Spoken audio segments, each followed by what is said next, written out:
And welcome to the discrete structure. Proposition logic बड़ा important topic है chapter 1 में discrete के, और अब मैक्सिमम चीज़ें कर चुके हैं। तो प्रोपोजिशन लॉजिक में एप्लीकेशन का एक टॉपिक रहता था जो कि 1.2 पर है। लास्ट सेशन होगा हमारे चैप्टर 1 का, तो लिहाजा हमें एप्लीकेशन के बारे में भी पता होना चाहिए ताकि बेस्ड ऑन द रिक्वायरमेंट हमें पता हो कि हम प्रोपोजिशन लॉजिक को कहाँ कहाँ इस्तेमाल होता हुआ देखते हैं।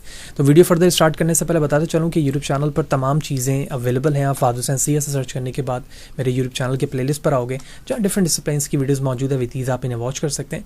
इसके अलावा इसमें इस्तेमाल होने वाले content related material which mean presentation, slide code, ये तमाम चीज़ें मेरे blog father Hussain CS blogspot.com पे अवेलेबल हैं। तमाम मटेरियल को फ्रीली डाउनलोड करके यूज़ किया जा सकता है। तो चैनल पे अगर नए हो, चैनल को सब्सक्राइब नहीं किया तो ज़रूर सब्सक्राइब करें ताकि अपकमिंग वीडियोज़ के हवाले से आपको बर वक्त जानकारी मिलती रहे और इस तरह की नई चीज़ें आसानी के साथ सीख सकें। तो based on the requirement proposition हमने फ्रॉम द स्टार्टिंग जाना चैप्टर 1 में, और कितनी तरह के इसमें ऑपरेशंस हो सकते हैं ये सारी चीज़ें हम जान चुके हैं। तो एप्लीकेशन से मुराद ये है कि हम प्रोपोजिशन लॉजिक को कहाँ कहाँ इस्तेमाल होता हुआ देखते हैं। The first term is translating English into a logical statement, यानी इंग्लिश लैंग्वेज पैराग्राफिक फॉर्म पे जो मौजूद है हम उसे लॉजिकल स्टेटमेंट में किस तरह से कन्वर्ट कर सकते हैं। तो बहुत सारी एग्जांपल हो सकती है। गिव अ सेंटेंस, जैसे लिखा हुआ है, you can purchase this book if you have $20 और $10 and a discount coupon. Now this is a bit complex to be understand at once. सारी सी बात है, इस तरह की जो सेंटेंस है वो कॉम्प्लेक्स है वंस टाइम पे अंडरस्टैंड करना। So we translate into a logical expression that will make it simple to understand. जब ये चीज़ लॉजिकल एक्सप्रेशन पे कन्वर्ट हो जाएगी तो हमारे लिए समझना आसान हो जाएगा। ठीक है, तो क्या मैं अपनी सेंटेंस को मल्टीपल पार्ट्स में ब्रेक कर सकता हूँ? जी बिल्कुल कर सकते हैं।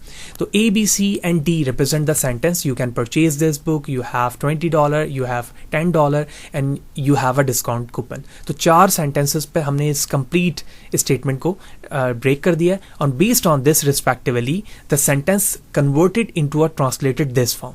ठीक है, तो ट्रांसलेटेड दिस फॉर्म पे जब ये कन्वर्ट हुआ तो मैं कह सकता हूं कि अब ये एक कंप्लीट ट्रांसलेटेड फॉर्म बन चुका है। कैसे? देखो, B यहां पर एक कंप्लीट स्टेटमेंट को रिप्रेजेंट कर रहा है, फिर उसके बाद C और D के दरमियान जो है वो एंड ऑपरेशन हो रहा है, और इसके रिजल्ट के दरमियान क्या ऑपरेशन हो रहा है, और क्योंकि C एंड D का मतलब ये है या तो 10 या फिर $20। और जब ये डिसाइड हो जाएगा कि आप 10 या फिर $20 ले रहे हैं तो उसके बिहाफ पर आप बुक को क्या करेंगे, परचेज करेंगे। और जब आप बुक को परचेज कर लेंगे तो कंडीशनल स्टेटमेंट के बिहाफ पर ये जो एरो है आपको क्या मिलेगा, कूपन मिलेगा। तो एक सिंपलेस्ट वे पर आपने अपने सेंटेंस को, जो 1 लाइन से ज़्यादा का था जब आप इसको राइट कर रहे होंगे, एक सिंपलेस्ट एक्सप्रेशन में कंडीशनल स्टेटमेंट में कन्वर्ट हो चुका है। तो that is a proper example of the application of the propositional logic. The second one is a system specification. Let A, B, C and D represent the sentence. The computer is within a local network. The computer had a valid login ID. The computer is under the use of the administrator and internet is accessible to the computer. तो यहाँ तक अभी हमने sentences देखे, ठीक है, और इसे A, B, C और D से represent किया जा रहा है respectively.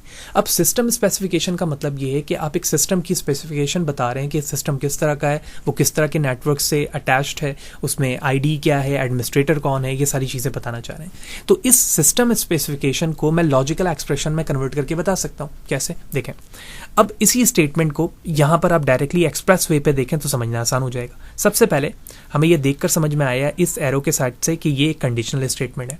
अब ये कंडीशनल स्टेटमेंट आपके इस कंक्लूजन पर बेस कर रही है जो डी है, और अगर आप डी देखें तो लिखा हुआ है internet is accessible to the computer.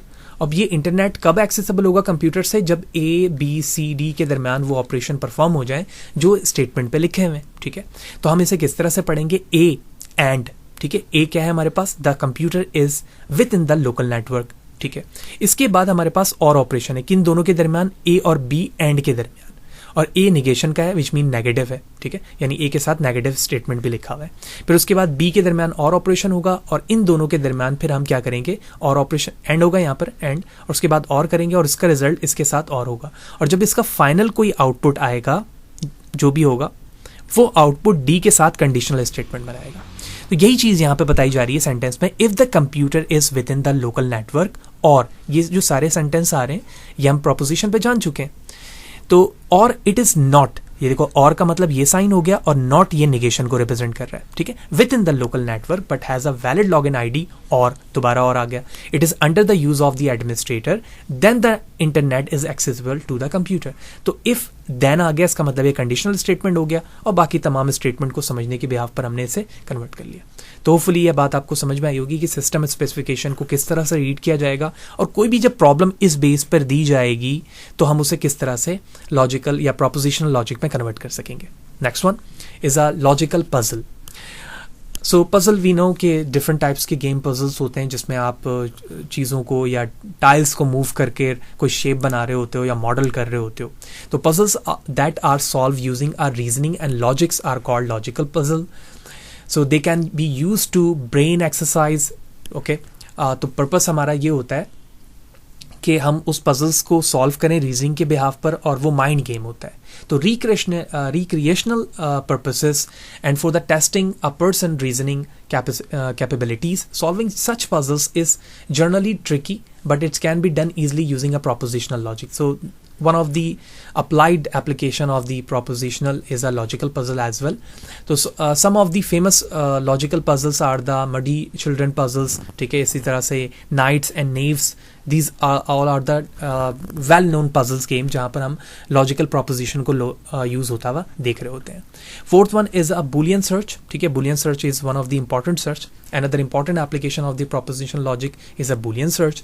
The use of the techniques from the propositional logic, logical connectives are used to extensively in a search of the large collection of the information such as indexes of the web pages. In Boolean search, the connective AND is used to find record and contain both on the of the two terms, and OR is used to find record that have either one और both the term. यानी and का इस्तेमाल हम Boolean search पे उस वक्त कर रहे होते हैं जब वो दोनों रिकॉर्ड्स को कंटेन करता हो, जब और का इस्तेमाल हम उस वक्त कर रहे होते हैं जब एक या एक से ज़्यादा चीज़ों को कंटेन कर रहा होगा।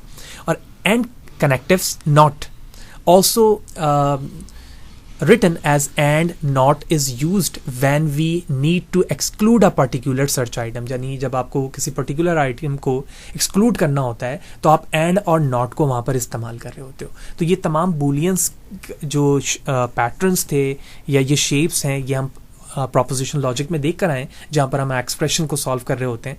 तो बूलियन सर्च उसकी एक एप्लीकेशन है जिसमें हम इसको इस्तेमाल होता हुआ देख रहे होते हैं। लॉजिक गेट्स, अभी जैसे मैंने जिक्र किया तो लॉजिक गेट्स उसी का ही पार्ट है जिसमें हम कॉम्प्लेक्स लॉजिकल जो सर्किट्स होती हैं उनमें लॉजिक गेट्स को इस्तेमाल करते हैं जिनके एंड, नॉर, नैंड, ठीक है, इसी तरह से एंड और नॉट, ये तमाम हमारे शेप्स होते हैं जिसमें लॉजिकल गेट्स को इस्तेमाल करते हुए हम कोई शेप्स या पैटर्न बना रहे होते हैं।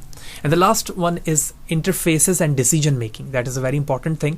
जो अगर मैं इसकी अप्लाइड मजीद एप्लीकेशन की बात करूँ तो रूल ऑफ इन्फ्रेंसेस के अंदर हमने लॉजिकल या प्रोपोजिशनल स्टेटमेंट को इस्तेमाल किया कि जब कोई स्टेटमेंट दी जाती है तो वहाँ पर हम अपने कंक्लूजन पर जा रहे होते हैं कि बेस्ड ऑन दिस प्रेमिसेस हम अपने कंक्लूजन को कैसे रीच कर सकते हैं। तो उसी चीज़ को यहाँ पे इन्फ्रेंसेस या डिसीजन मेकिंग कहा जा रहा है। तो we can prove the following premises build up a valid argument using a rule of the inference, ठीक है। रूल ऑफ इन्फ्रेंस पे सेपरेट वीडियो बनी हुई है, होपफुली आपने देखी होगी, नहीं देखी है वो ज़रूर देखें ताकि आपको मजीद चीज़ें बेहतर तौर पे समझ में आए। तो यहाँ पे स्टेटमेंट लिखा हुआ है, if today is a Tuesday I have test in English or science. If my English professor is absent, when I will go not have a test in English. Today is Tuesday and my English professor is absent. Therefore, I have a test in a science. तो ये कुछ conditional statement के different premises लिखे हुए हैं। तो हमें सबसे पहले क्या करना होगा, इन तमाम को डिक्लेरेटिव यानी प्रोपोजिशन के फॉर्म पे कन्वर्ट करना होगा और based on this in premises को इस्तेमाल करके हम अपने कंक्लूजन की तरफ जाएंगे, ठीक है। तो जो भी आपका कंक्लूजन होगा आप वहाँ पर नाम लिखेंगे उसका या सेंटेंस का वेरिएबल लिखेंगे, जैसे ए हो सकता है, ठीक है, नेगेशन ऑफ ए हो सकता है, कंक्लूजन बेस्ड ऑन दिस तमाम, ठीक है। तो ये तमाम चीज़ें हम कहाँ देख चुके हैं, रूल ऑफ इन्फ्रेंस के अंदर देख चुके हैं। रूल ऑफ इन्फ्रेंस में हमने अप्लाइड एग्जाम्पल के जरिए सारी चीज़ें सॉल्व की हुई हैं कि कंक्लूजन की तरफ कैसे रीच किया जाता है। तो होपफुली ये सारी चीज़ें आपको समझ में आई होंगी कि प्रोपोजिशनल लॉजिक को कहाँ कहाँ पर इस्तेमाल किया जाता है।